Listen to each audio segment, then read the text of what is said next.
Friends, welcome to my YouTube channel. दोस्तों बहुत स्वागत है आपके अपने YouTube channel Pritam Bhojpuri news में। अभी से वीडियो कर दीजिए लाइक और चैनल पे नहीं तो सब्सक्राइब करते वाला जरूर दबा लीजिए, क्योंकि भोजपुरी सभी छोटी बड़ी खबरें आप तो इस चैनल पे देखने तो मिलती रहती है। तो दोस्तों बता दूँ, जैसे साई लाल यादव आज जन्मदिन है और उन तो जन्मदिन की ढेर सारी शुभकामनाएं प्रीतम भोजपुरी न्यूज़ की तरफ से। आप लोग भी कमेंट बॉक्स में उन्हें जन्मदिन की शुभकामनाएं दे सकते हैं।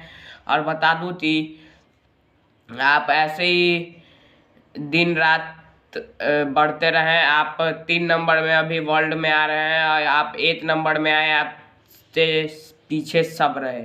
तो दोस्तों, खेसारी लाल यादव का नया गाना होली में साढ़ू आया है, जिसका पोस्टर आप अपने सीन पर देख सकते हैं। गाना काफ़ी हाई लेवल का होता।